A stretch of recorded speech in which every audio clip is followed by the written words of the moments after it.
I am now.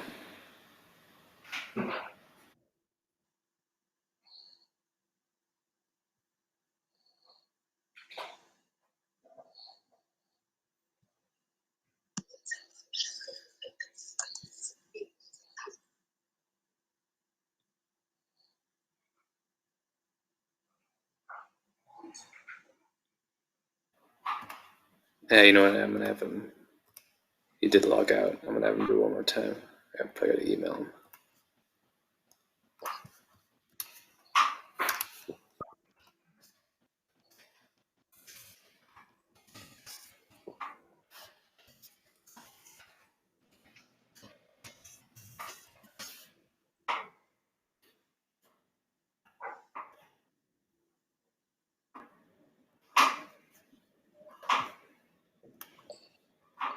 Deb, you got me?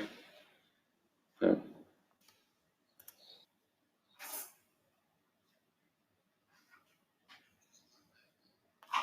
Yeah, then he logged out. I might have to send him a new code here. Let's see. It says he's connected. If it says he's disconnected one more time, I'm just gonna send him a new one. No need to mess around.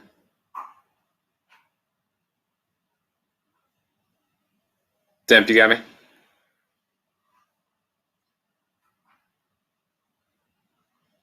There he is. Yeah. Got me?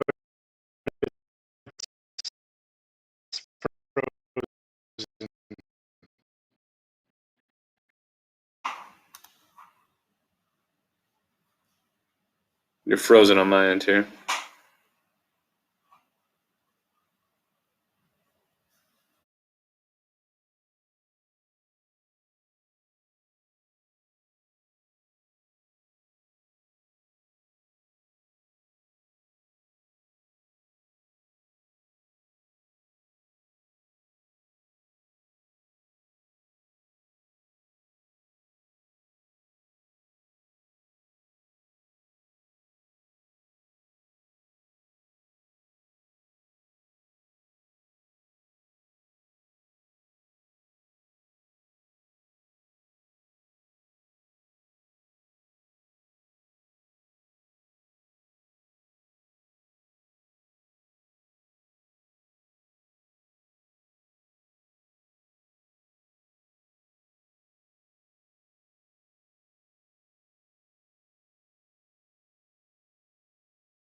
Hey Kyle, can you hear me? My name's Kevin. I'm the director of Marquee. How are you?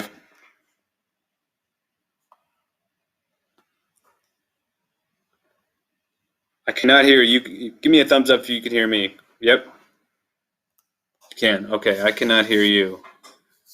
Do you have headphones connected by chance? Are you working with headphones? Just thumbs up, thumbs down. It's no headphones. Okay, try if you can log back out and log back in one more time. Whoa! If you don't mind. See if this works. Demp, you got me? Yeah, you got me?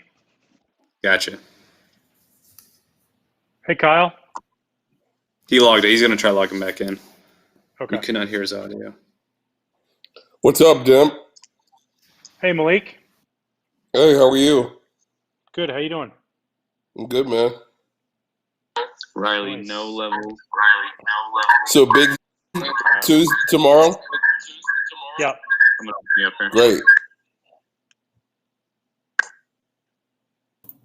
Hey, Kyle, this is Kevin, one of the engineers. Can you hear me? Just give me a thumbs up if you can. Okay, we can't hear you. So what that's telling me is your computer isn't using the right microphone. When you signed in, did vMix call ask to use your microphone? And you gave it permission, correct? All right. Are you using a PC or a Mac? Thumbs up for Mac, thumbs down for PC. So you're using a Mac. All right. All right. This is a Mac laptop, not a Mac phone, right? Thumbs up for laptop. Okay. Usually, the quickest, easiest way to do this sounds silly. Just reboot it. Just turn it off and turn it right back on instead of going through the settings. Usually, the fastest way to fix this. Come on, Tom. I'm just fucking around. I'm just messing around. It's all good. I appreciate the humor.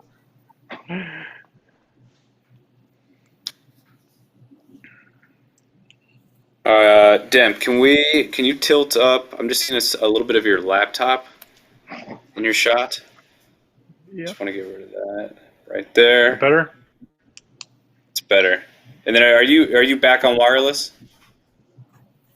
No, I'm on Wi-Fi. I'm on Wi-Fi. You're on Wi-Fi? I've been using Wi-Fi the whole time, so I don't know. Yeah, I don't know either. Riley, you still here? Do you want me to go on to data? I'll go on to data and see what happens. Yeah, might as well. Let's see. Since he's rebooting here.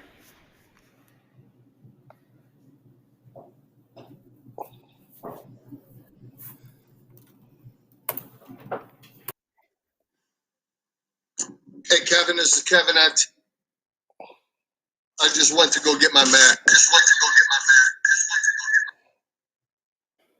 Here, I'm on vMix. It's easier. I had Demps going off wireless and onto data right now, just to see what this gives us. All right, perfect. Figure might as well since Cal's rebooting. Yeah.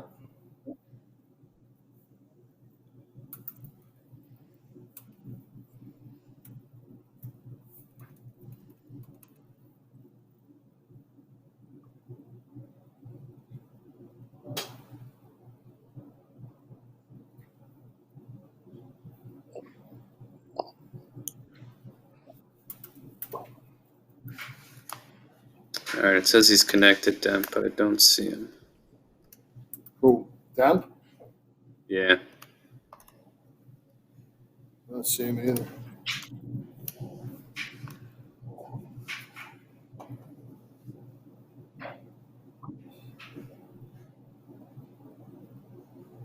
One, two. Come on. One, two. 1, 2. Demp, you got me? I thought I just heard him.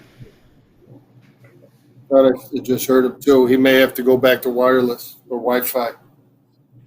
Yeah. Demp, if you got me, go back to Wi-Fi.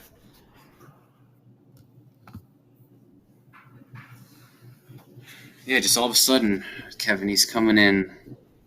Like he had great service. Let's go back. You back? You back?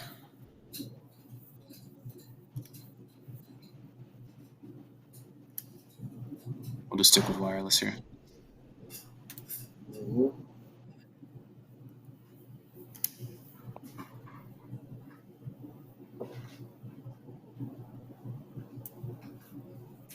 One, two.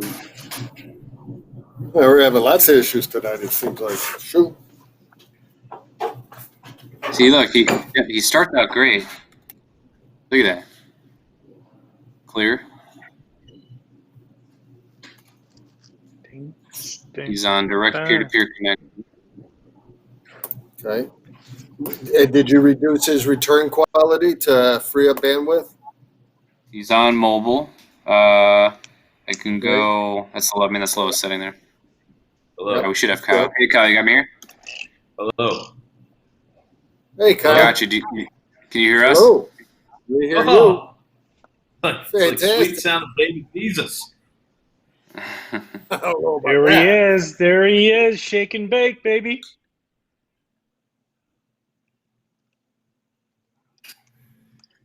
Kyle, one question. This is Kevin, the director again. I'd like to try and get rid of that light directly behind your head. Let's see. Not that one. No, those. Yep, that one right up there. You got it.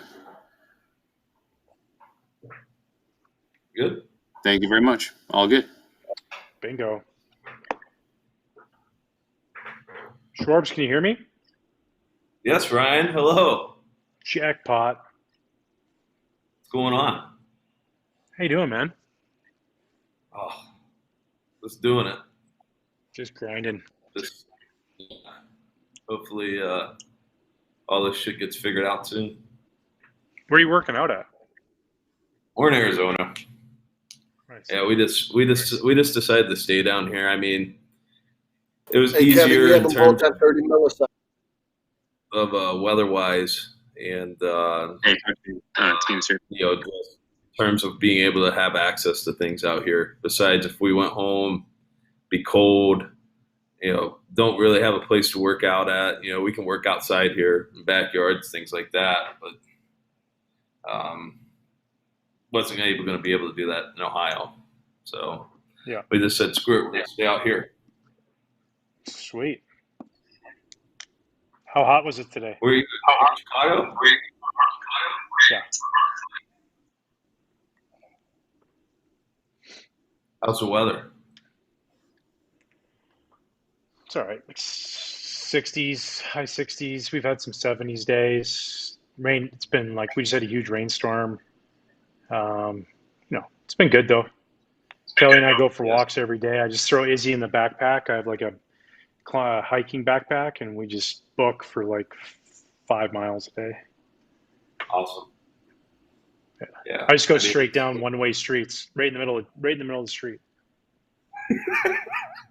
Okay, Jen's talking. So the lip sync's fine. Perfect. Deb, you got me here? Yeah. All right. So if you see the boxes, I want to keep that Dempster Street sign fully in your shot. Can you just bring it closer? So yeah, if you do that, can you just slide to your right then? Slide to your, so it'd be something like that. Yep, you got it. Perfect. All good.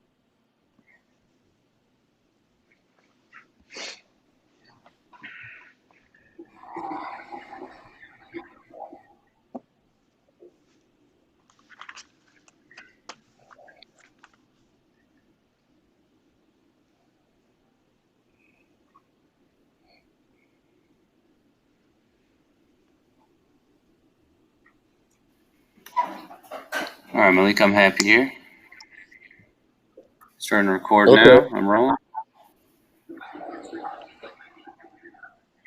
Hey, Schwarbs, what's your go-to karaoke?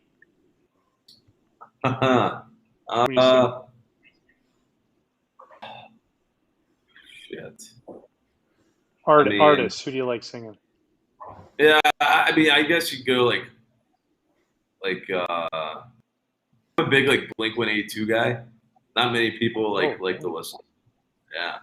Yeah. So, if there's any Blink-182, I'd sing it. Whew. It's a tough one. Tough to follow. But usually Mm-hmm.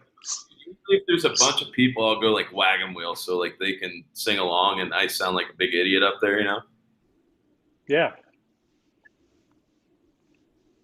I hear you. I sound like a big idiot every time I sing, but it doesn't stop us, though, you know? No, not at all. Uh-uh. Hey, Kyle, my name's Malik. I'm the producer here. Thank you for your time. We're going to get going here shortly. All right. It's just going to be you and Dim talking. So just, keep it loose, have some high energy, and, we'll just let you guys go, and we'll have some fun. So Dim, it looks like we're ready.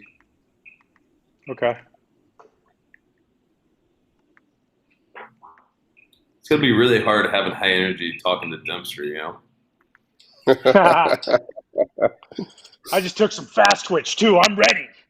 I'm ready for this.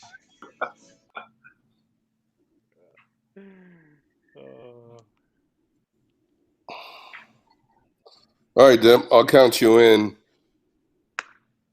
And then when we figured finish, we'd have Kyle as the yes, first guest on the show. Right. So I was about to Yeah. just say, when we finish, you tease Big Z. Yep. All right, cool. All right, here we go. 3, 2, 1. Hey, welcome back, everybody, to Off the Mound, presented by Sloan. Appreciate you guys tuning in this week. We got a couple great guests. So let's get right down to it. This guy, everybody on the north side of Chicago loves him. That's right. He's one of the premier sluggers in the game. He's the Chicago Cubs left fielder, also backup to the backup catcher. Yeah, we're talking about Schwarbs. That's right. Kyle Schwarber joining us here on Off the Mound. Schwarbs, what's up, pal? How are you doing, man? Ryan, what's going on? I guess you got that right. Everyone on the north side of Chicago, I guess, likes me. I guess none of the south siders do, but it's fun to be on here, man. Thanks for having me. Yeah, how's the quarantine life going for the Schwarber family down in AZ? Man, I'll tell you what. It's been a blessing, and trust me, there's times where we both want to go at each other, but it is what it is. It's a blessing. We just got married this past off season, and this is probably the first time with each other in 10 years. So it's been awesome. We're going out, we're hanging out with each other, hiking, been out on the golf course, a lot of Netflix, and cooking a lot. Actually, that's been the cool thing, is really been cooking a lot and spending that time together. So it's been a lot of fun, and just trying to stay ready for the season whenever possible. Are you expanding your palate? Are you like diving deep into some cookbooks and broadening your cooking range right now? I mean, me personally, I am not the person who's going to go out to the store and like go get the the fresh cut onions.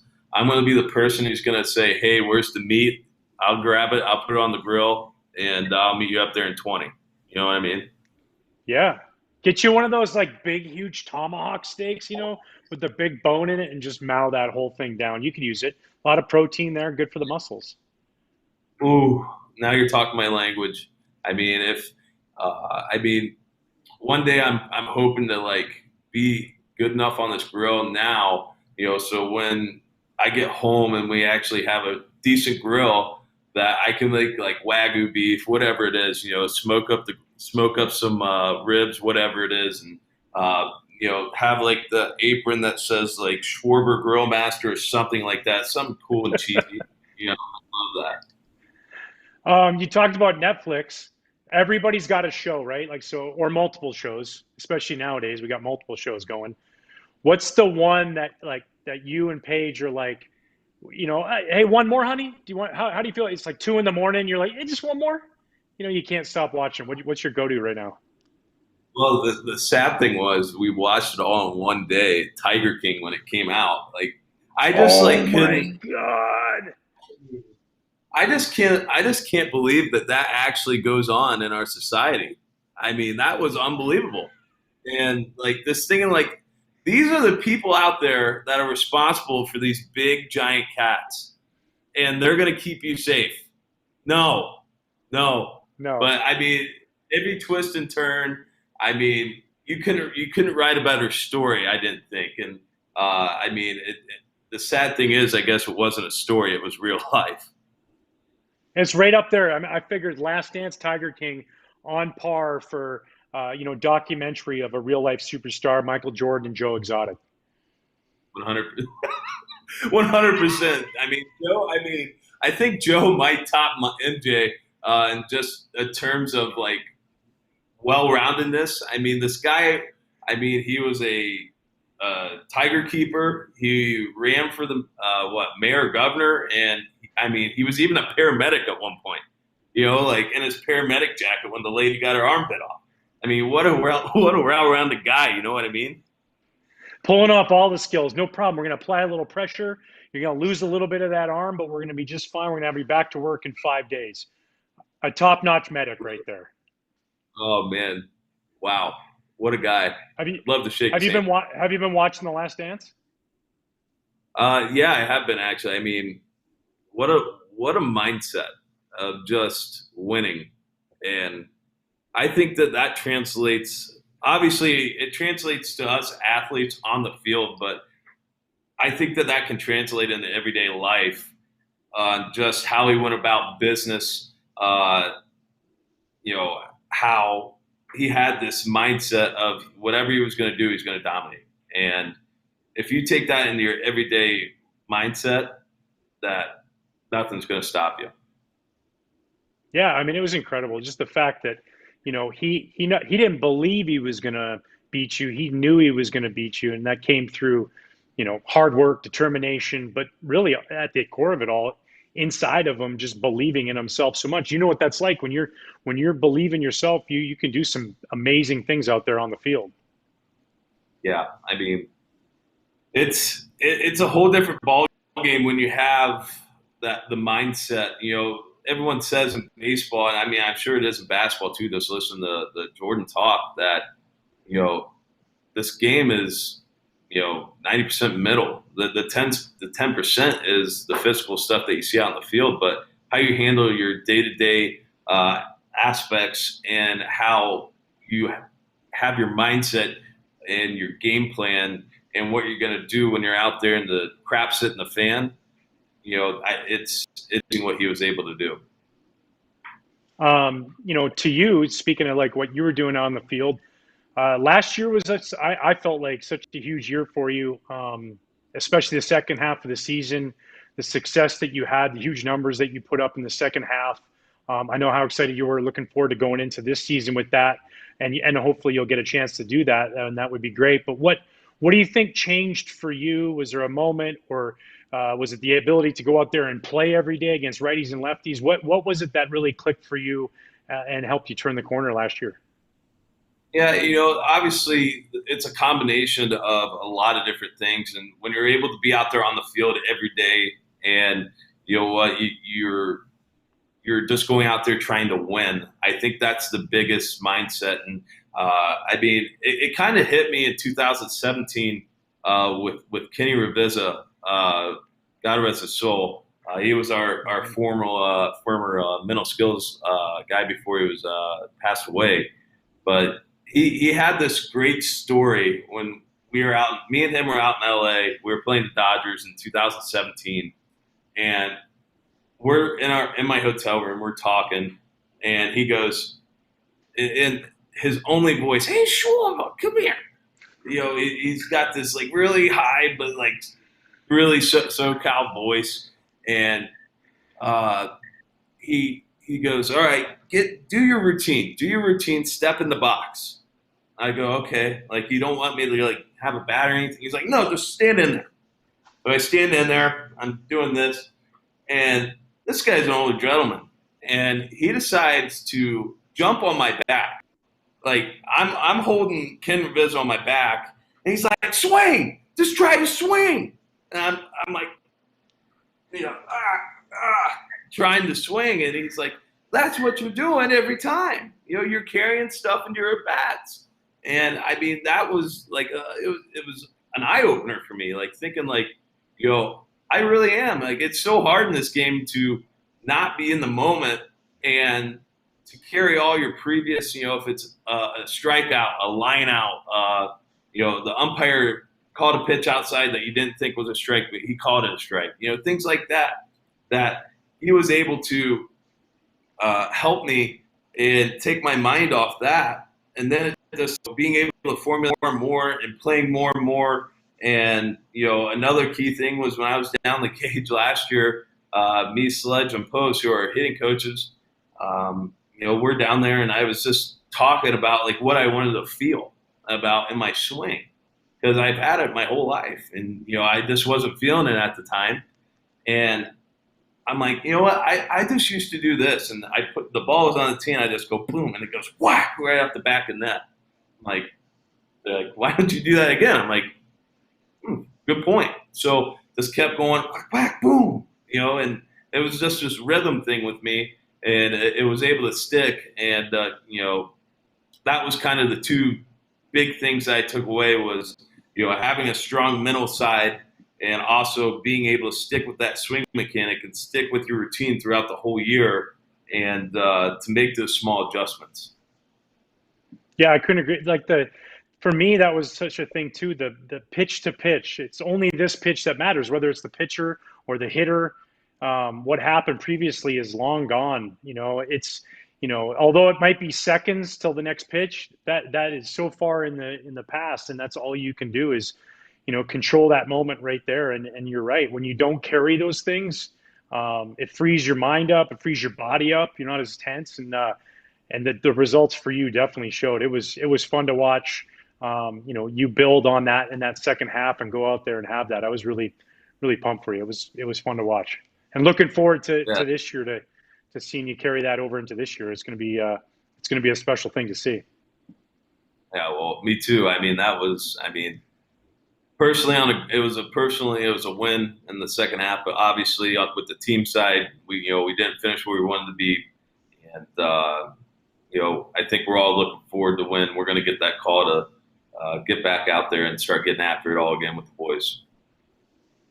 Yeah, and get back to the postseason. I was looking, dude. I knew that you hit some big hits. Obviously, there's the World Series moment back in 2016, and but in 7 playoff series, you're 300 hitter with an over 1,000 OPS. So it seems like in those moments when the stage is bigger, that you have that ability to really just slow it down and live in the moment, and the numbers don't lie. That's a lot of at bats against a lot of really good pitchers in those moments, and you really seem to thrive in those moments. Yeah, I don't know what kind of baseball player you are if you don't strive to be a winner and want to be in the postseason and go and win a World Series. And for me, I was lucky. This is a story that'll never leave me. 2015, we're going into the divisional series against the Cardinals, and Denorfia. We were all Chris Denorfia. He was an outfielder, teammate of ours, and a coach last year. And someone just brought it up, and he goes, "No, this is my first postseason." And the guy had a 10+ year career, and this was his last year, I think, playing, or maybe second to last year, and it was his first time in the postseason. And this is my first year in the big leagues, and we go on the run of 15, 16, 17, even 18, and the more you're in those situations, the more comfortable you are with them. And stepping into my first postseason, I just didn't know any better, and I just want to go out there and win. And there was no real moments that affected us as a unit, and I think that's why you see such a collective good team out there on the field every year. And when we get to the postseason, there's no real games that are ever going to be if we're losing, they're all going to be close games because we're always never out of the fight. And when we're ahead, we want to keep pushing the pedal on these guys. Dude, that 2015 series against the Cardinals, it was so exciting. And I was sitting down the third base or the first baseline when you hit that ball up on the scoreboard, and I was just like, you hit it, and I was like, oh my God, that's on a rooftop across the street. And it turns out because you hit it 800 miles in the air too, that it eventually had to come down, and then it lands on top of the scoreboard. What an incredible moment against the Cardinals in a division rival, to hit a ball like that on that big stage. That had to feel so special. Talk about this. It still gives me goosebumps this day just thinking about it. Where you hit the ball, and literally as soon as you hit the ball, the crowd just goes, ah, and it's like, holy crap, like, what happened? You hit the homer, and it's like you take in that moment when you're running around the bases, and you're thinking about like, wow, what a historic field we're playing at. We're playing in front of the best fans in all of baseball, and they're all on your feet and they're cheering for you. And I mean, talk about a whole series. I mean, that was just a great series. Rizzo in that game, Gardner against the same pitcher, and really worked him and set me up for that night against him, and was able to hit the ball and just really live that moment. And I mean, that's something I'm never, it's always going to be ingrained in my mind. It's going to be something that I'm going to tell my kids, or hopefully one day if I'm coaching little leaguers, whatever it is. Those are moments that are never going to be forgotten. And then you follow that moment up with, you turn this really tough, awful moment, tearing your ACL, tearing your knee all up, and making this incredible, nobody thought moment happen where you make it back. Obviously, it took the team getting to the World Series for that to happen, but at what point in there were you like, okay, I think there's a shot at this? And then when were you like, yeah, let's go. I'm in on this. Yeah, the funny thing was, like, when this all happened, I was devastated more because I wasn't going to be able to be a part of the team and be on this special ride. It was like rolling into that camp, we knew that we had something really good here. We just brought in Jay Hay. You got John Lackey, a bunch of other guys who were out there, and it's like, wow, with what we had before and bringing all these other guys in around us, this is going to be special. And the culture around it is unbelievable. And that's why I was more distraught about it. I was like, man, I'm not going to be able to go on this ride with these guys. And, once surgery happened and everything, it was shooting for more of a spring training, scenario where I was just going to be back for next spring. And, I would take bi-monthly visits to Dallas to see the doctor. And then, 2 months went by. It was like, okay, we'll shoot for, winter ball. And I was like, okay, so that's what I had my mindset to. And you know what? Like the thing was, throughout the whole process, was watching these guys go about their business every day and how great they were out there on the field. It pushed me to be better. And these guys were a huge support system as well, with my family, my wife, who were coming up, visiting me, and making sure I needed everything. And just the combination of, watching the boys play, the support system, and sheer dumb luck. The boys were in LA for game 3 of the NLCS, and I went to Dallas.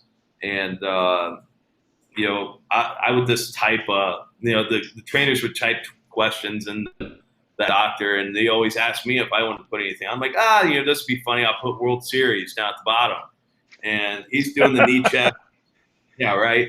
He's doing the knee checks, and like all of a sudden he didn't even look at the paper, and he was like, hey, you've done a great job through this rehab process. Your knee's really strong right now. He's like, I know you guys are on this run right now, and I wouldn't be against it if you tried to come back to pinch hit or possibly DH. And I'm on a table, and I almost threw the table over trying to get out. I'm like, give me a phone. I need to call Theo Epstein right now, and I want to try to do this. And I mean, Matt Johnson, who was a trainer with us, is like telling me to pump the brakes, like, hey, take it easy. Let's just get to LA first, and then we'll figure it out. And that was kind of the how this all came about. And I mean, I didn't see it coming ever. And I mean, to see what the boys did out there on the field, when I was able to come back, I just wanted to do it for them. I wanted to help them win. These guys went out there, battled it, went over 100 games, got their way to the World Series, and I just wanted to help them top off their, the postseason with the World Series championship. Well, and I remember being around, I felt like I was on the same 60-day DL. The only problem was I wasn't getting a rehab assignment.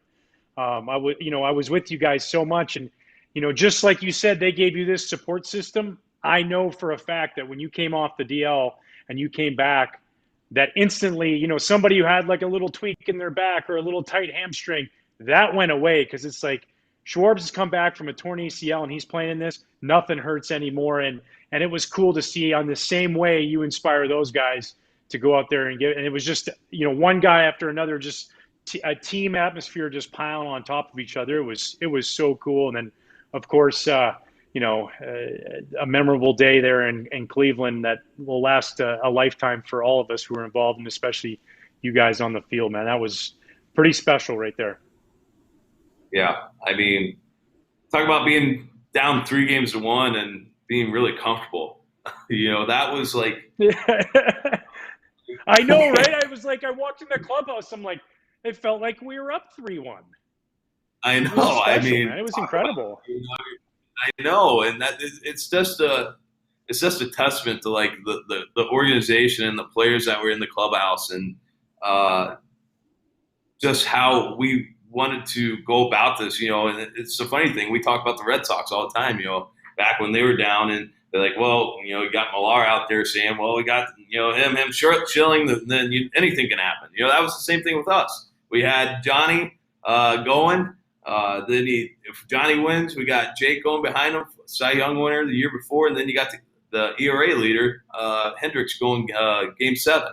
You know, and we were comfortable with it. And you know, those guys were going with a 3-man rotation at the time too, and we saw their guys a bunch.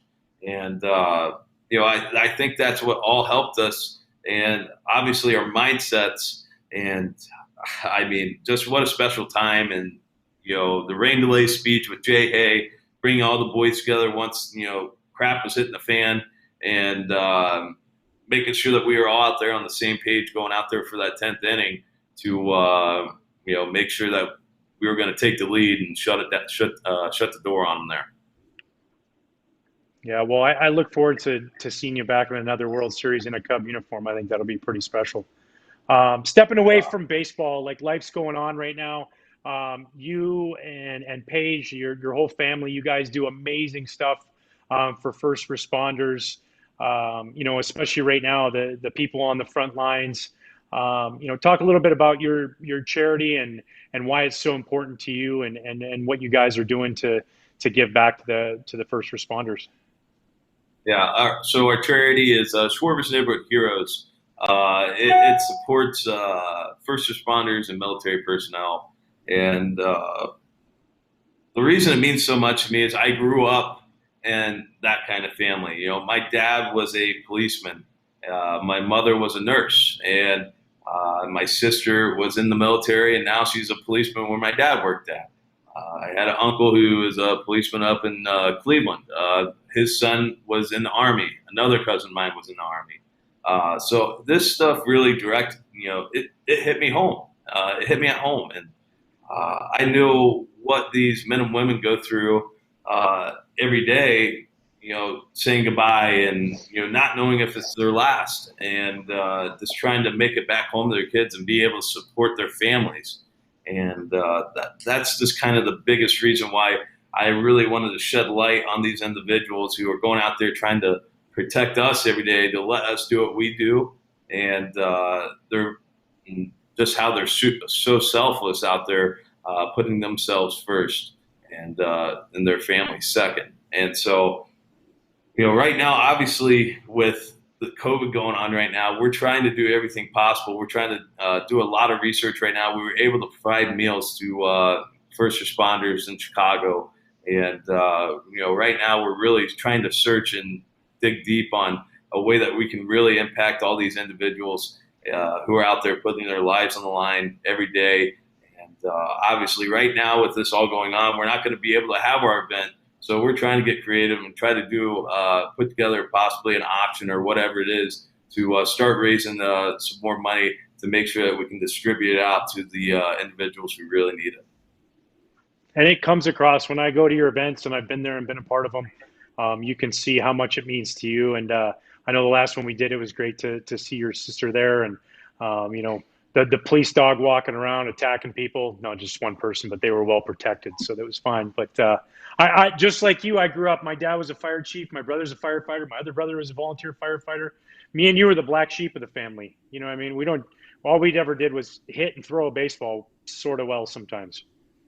Yeah, right. I mean, they're going out there to put their lives on the line, and we're just going out here playing a dang game for a living. I mean, I'm not complaining, but shoot, we are black sheep for that, but a lot of respect for what all those individuals do, and that's why I want to do as much as I can with the platform that we have to support them. And fun fact that people might not know: our last event, Ryan Dempster was actually our auctioneer and did one heck of a job. And I got so many compliments that I need to bring Ryan back for next one. I'm in. You bet. Absolutely. If I can get people to spend their money, I'm all over it. Absolutely. For a great cause like that, you bet. 1,000%. Especially if it's Johnny Lester. Yeah, he's got plenty deep pockets. We'll get in those pockets anytime. and he's not afraid to share the wealth with people who need it. He's as good as anybody at that. I know that. 100%. Before we let you go here, you're so much fun. You're charismatic. You're a great guy. I know when game time comes on, you're game faced, but you like to have as much fun as anybody. And I thought maybe we could have a little bit of fun right here. You're in Arizona. I'm in Chicago. We're miles apart. You were in the Middletown High School's show choir, which was a premonition right there that you were going to be in the show because you weren't just in any choir. You were in the show choir. And I know that you love to sing. And I, downstairs in my basement, have a little, you don't have to go loud. We have a little something. I'm going to see if you can even hear this. See if you can hear this. And tell me if you can hear it. Can you hear that?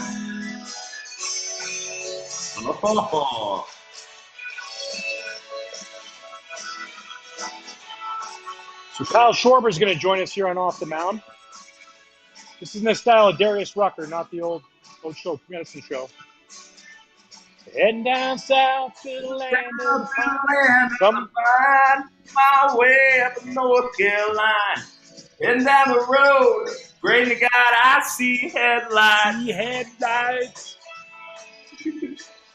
You got it? Keep Where are we going. at right now? Picking me a bouquet of dogwood flowers. Vaping and Riley, if I see my baby tonight. Baby tonight. Now we get to the part that everyone knows. Oh, rock me, mama, like a wagon. Mama, like a wagon wheel. Rock me, mama, any way you feel. Hey, where are we at? I can't hear it. Just keep going. You got it. Hold on. Got it? Hey, rock me. We had it. It was a heck of an effort, you know. We got a little bit of it. Well, dude, you're always so much fun. You're always such a great sport. That's going to be enough for everyone else to hear. I mean, that's enough for everyone's ears. That's right. Just that little snippet was all we needed. Hey, Schwarbs, thanks so much for joining us here, for coming on Off the Mound. Can't wait to see you out on the field. Hopefully it's sometime soon, and really appreciate you coming by and spending a little time catching up with us, telling some stories and sharing some laughs with us. Dipper, always a pleasure. Thank you so much for having me, and can't wait to see you too and give you a big hug and get out there and start going to war with the boys. Absolutely, man. Well, there you guys have it. Left fielder for the Chicago Cubs, Kyle Schwarber, right here on Off the Mound. We're going to take a short little break. We'll be back with Big Z. That's right. Carlos Zambrano is going to be joining the show, as we'll be right there with a little bit more Off the Mound presented by Sloan.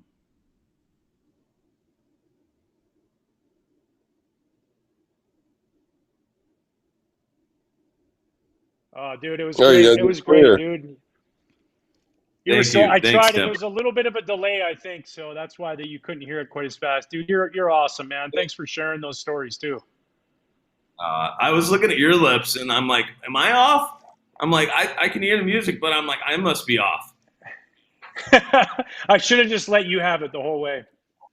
Yeah. No, but I appreciate it. Thanks for having me, and that was a lot of fun. Thank you. Yeah, absolutely. Tell Paige I said hi too. 100%. Tell everyone back home. Tell the family. I'll say what's up, and hopefully we can do another karaoke night. Oh yeah, yeah. I got. Hey Schwebs, I got disco balls. See the disco ball? I got lights going in here, all kinds of stuff. Yeah, Yeah, we got to on do the it, reg. man. All right, pal. Love you, bro. All Yeah, love you guys. Thanks, dude. Thanks, right, Dipper. man. See you, man. You got it, dude. See you, bud. Thanks, Kyle. That was good. I don't know. We probably only can use Yep. like 10 seconds of that song, but still. Yeah, even less. If I didn't even think about that when I did that. I'm like, oh shoot, I forgot we can't do that. But there's the bit where he's singing. That's like 8 seconds. You know. Yeah. We can. I mean, we'll keep it to 10 seconds. Yeah. Speaking of music, what's the deal with the band? What's I any got it word on handled right that? now. The Hemispheres are writing a song, and we've already got a couple in the works that, you know, probably in the next couple of weeks we'll have it done and refilmed and everything, and then we don't have to pay Okay. anything. All right. Because it's funny that right when you were doing that, I got an email from our legal counsel in charge of music clearance. So I gotta talk to them about this. I don't know how this works under the What do you mean? Sinclair umbrella because the other people are now starting to use your show. I think McCarthy called you about Anaheim, right? Yeah, but the only thing about that is that song I told Mike is that we use the regular intro there. So unless they were to change the intro, they can go ahead and pay. They can pay Lettuce, for that song. But Yeah, you and know what we I'm could saying? always we're going to give people split tracks, but at the end of the day, Yep. we just need to find a way to get that cleared so it's easier because the more and more guests that you get are more broad like that, people are going to want to use the show. Yeah, So, I know what you're saying. which is good, right? Which is, I mean, it makes the brand more, it Yeah, makes it, exactly. So we want that. So, like, let's just get they're above char- and beyond. they're charging 400. They want to charge me $400 every time, every show we use that. So I As guess long if that, we're going to use like, one that we've already used with the intro from that song, as long as those people airing it know that it costs $400 to air it, then yeah, I'm going to talk with our legal side, and I'll figure this out, and I'll get back to you. But good to know that you've already worked out another deal. So, yeah. um, Schwartz is great, huh? He was awesome. oh, he's the man. That's Yeah, a layup. yeah, And Zambrano is going to be just as good tomorrow. So, yeah. I'm fired up. He's a hoot, man. He's so much fun. I'm glad yeah. to show that So side of him because a lot of people, see him as this guy who, beat up Barrett and gets hot headed out there, but he's funny as hell and he's fun, he's great to talk to and he's really looking speaking of forward to it. Barrett, So it's yeah, the like the 15th anniversary of the fight on Wednesday, and I was going to try and get him on 360. Do you know him? yeah. Do you mind putting out a line for me? Like, hey, do you mind if my producer from Marquee reaches out to you? No, I'll send him a text and then I'll see what he says and then if he says yeah, I'll just connect you guys. Great. I'd love to get him on the show Wednesday, and just kind of have some fun with it. Nothing crazy, but it's obviously one of the I things would that love people. to have both of those guys on at the same time, like we did with Mikey Him and Young, AJ, and yeah, at some are point. they I mean, cool? I know it's the yeah. Apparently, they made up over it like years ago, but I just thought, and I could do this fun segment where it's like one guy. I've already because we were working on trying to do this for a live show. Was what did it feel like when you punched them, and what did it feel like to get punched? And like have preloaded things like you know, AJ saying, "Oh, when he punched me, it felt like, when your baby accidentally brushes you with their arm when they're drinking a bottle, you know, like, when you swat away a bug that's like landed on your face, like those kind of things." And like Barrett can be like, "Have you ever punched a gigantic bag of sand?" You know, Right. just back and forth, just some sort of fun little segment. So, but And I what's think there's a possibility there. okay? Well, cool. If you could connect me, that'd be appreciated. But Yep. That's another thing. What about Ozzy? Are you close with Ozzy? Yeah. Oh yeah, we got to make that happen too. Yeah. On here? Oh, Done. why not? That's a done. That's done. Yeah, we should. Yeah, Yeah. we should do that. I'll try. That'd be great. I'll try and get him on and film him next week. Yeah, that'd be great. So, because right now, because the draft. So this will air. This weekend is Is when? Wood and Trammell, Yeah. and then this Then will air. Z and Schwarber. When's the draft? Right. I don't know. Like beginning of June, right? It's the beginning of June. Yeah, usually is, but I don't know. Yeah. Yeah. No, it's still. I So mean, they're still going to do it at the same time. I'm going to have Rich Hill on. yeah. Yeah, and then I'm just working on another guest. I'm working on him trying to have Kershaw the same, like, on the same show. Okay. That sounds good. All right. Well, cool. Well, let's plan on the morning. We're set for that. And then I'll remind you about Barrett then. So, but that'd be great if we could get him for Wednesday through 60. So, Okay. All right. Well, good job, man. All right. We'll talk to you soon. Thanks. You got it. All right. I'll see you then. All right, dude. See you, Drew.